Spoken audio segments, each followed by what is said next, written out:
I'm Liz Findlay, and I want to talk to you about imposter syndrome in Starseeds. So I think many of us Starseeds have experienced some form of this along our journeys, and it seems to be a kind of a rite of passage.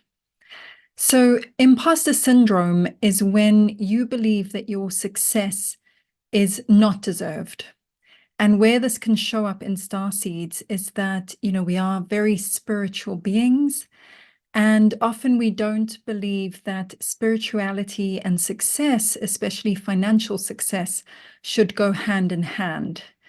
We can also tend to forget our gifts and our abilities that we have gained over lifetimes that we can bring in this lifetime to help others. So we can often feel like, well, how can I help somebody else? I'm not good enough. That's a common one. I'm not good enough. Or I've not learned enough to be teaching others.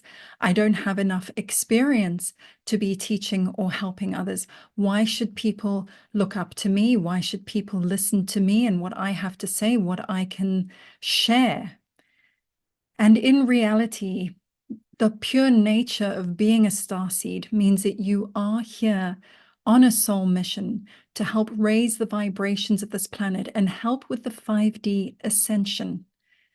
And so part of this veil of forgetfulness of when we incarnate is that we forget all of these incredible gifts that we already have for our soul mission. I mean, we have an incredible CV that we are the right person for the job for whichever our individual soul mission is for. And so just know that when you are called to do your soul mission, you are meant to do it. You have everything you need, and it's a case of remembering everything that you have to offer. And one of the things that we need to do is take our spiritual teachers off the pedestal. Now, I've done this for many years at the start of my spiritual journey and well into it. I looked up to many spiritual teachers. Now, they can be inspirational, but there becomes a bit of a problem when we place them on a pedestal. And it further plays into this imposter syndrome because we keep looking up to them and we think that we can't match that we're not good enough, that we don't equal them. Now, we're not trying to compare ourselves to anyone else. We're all on our individual journeys and we all have something to add. This is the amazing thing, is that every spiritual teacher, every starseed, actually every starseed has a spiritual teacher within them. We are all here to jointly work together to raise the vibrations of the planet. And so we each have our role, and they all work interconnectedly, perfectly together. And so we are all equally important, no matter if perhaps some of us do need to be a bit more out there and on the public scene. And then there are those starseeds who are meant to just do things quietly behind the scenes. There are incredible starseeds who are here just to anchor the light in. They're not meant to be all over social media. And each of us are perfect for our jobs. So please do take all of your spiritual teachers off the pedestal. You can still learn from them. You can still be inspired by them, but place them next to you. You can think of this kind of like a hike. We're all on a hike in the wilderness, and perhaps one person just turns behind them and offers a person behind them a drink of water. We're all there to help each other. We can all learn from each other, and we all have individual expertise. I notice a lot of people on the spiritual journey and the most interesting chats that we can have, where some people have gone down a different trajectory, and it's amazing what they talk about. Like, I have a load of starseeds in my community who, and when I say community, I mean, online, in person, it's in my tribe, my soul tribe, who channel light language. Now, I personally, right now, as of the recording of this video, do not channel light language, but that is their chosen path right now and their gift. And it's incredible to listen to them. It's incredible to listen to their channelings and even the light language art. That is incredible. And those people are no better than me, for example, because I have gifts that they can also gain from. So this is where we help each other. And one thing to note is quite often for starseeds, when it is part of your soul mission, there is increased fear, anxiety. And I laugh because I've been there myself. And this is often something to look out for because it is showing you that this is the right path. I mean, use your discernment. There can be feelings where you're just not meant to go down that path. But I'll give you an example. I had such anxiety about recording my very first meditation. I can't tell you the anxiety I felt. And of course, there's all of that going in the mind. Am I good enough? Who's going to listen to my meditation? And I sucked it up. I took a deep breath and I had somebody very kind show me how to record and edit meditations and what to do. And I just knew within my heart and soul that I need to do this no matter how frightening it was in the moment. My heart was racing and, you know, it was good enough to put out. I did put it out, but it set me on a path where I've managed to craft them so much better. And it's just, it flows a lot more. And I got into my groove, but I needed to get past that first kind of jump. And that is the anxiety. And just know that the universe will hold you. And for me personally, and this video is being recorded in March 2024, one of my tracks on YouTube has just reached 20,000 plays. And so this just shows me that it was so worth it to just suck it up, take that deep breath and push through that fear and anxiety, recording my very first meditation.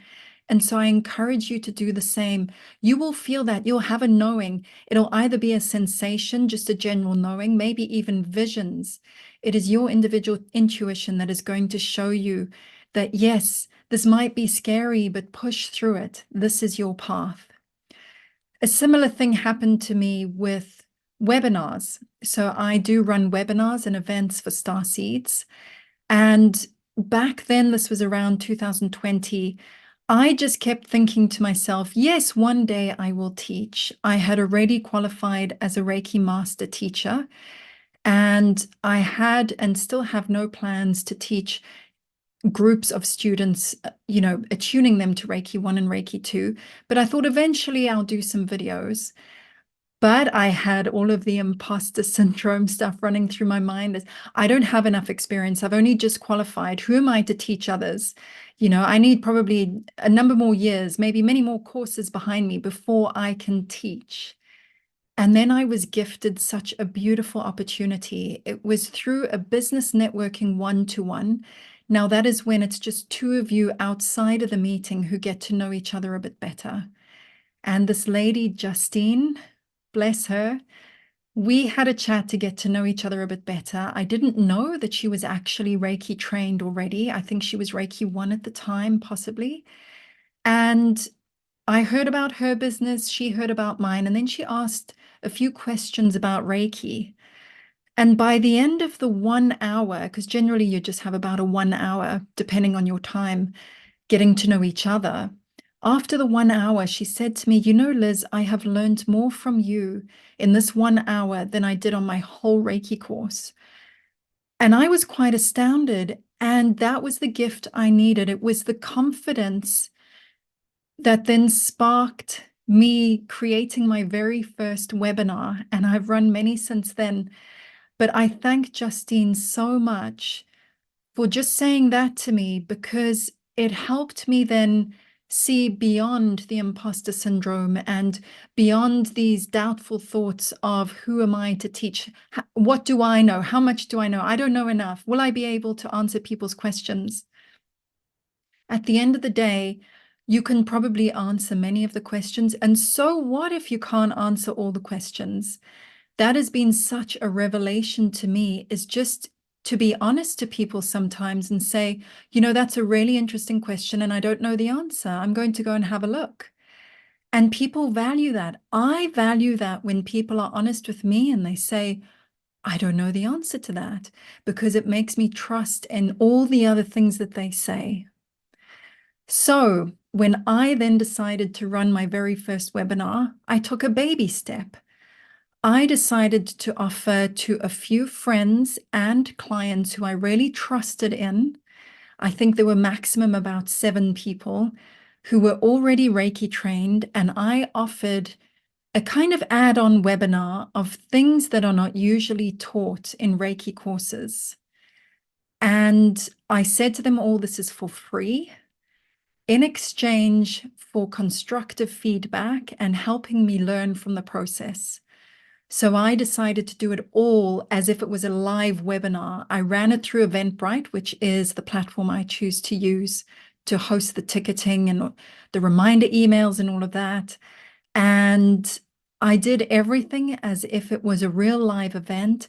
They were amazing. I got such fabulous feedback. And it wasn't just like, oh, Liz, you're amazing. That was fabulous. They took the time to tell me where I can tweak, where I can craft it, where I can do little bits differently. But they did it in such a kind and gentle way that, again, it gave me that confidence to form a webinar that when I gave it to the general public, where I was actually charging money for tickets, sure, there was a little bit of, you could say, possible anxiety, but come on, excitement and anxiety, there's a fine line between them. But I felt confident in what I was delivering. And I still told myself that this is a learning experience, that even though it is a live event with paid for tickets, people are paying to come and see me speak on Zoom. It is okay to still use that as a learning experience and just keep improving. And so every webinar I've run since then, I have a look and see, what can I level up next time? What can I tweak?